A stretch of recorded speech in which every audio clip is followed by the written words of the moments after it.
আসসালামু আলাইকুম ভিউয়ার্স। এই একটি গাছ, এই গাছটি আপনারা চিনেন কিনা দেখেন তো। এটা হচ্ছে ঘাটকোল গাছ, ঘাটকোল কচু বলে। আমি এত খুঁজেছি, কোথাও পাচ্ছিলাম না। আর এখানে দেখেন হাজার হাজার হয়ে আছে, হাজার হাজার। আমি একটা চারা উঠিয়ে নিয়েছি, বাসায় নিয়ে লাগাবো।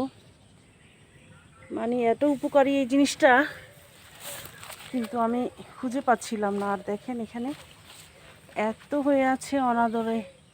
যদিও এটা একটা জঙ্গল গাছই, কিন্তু তারপরও খুবই উপকারী।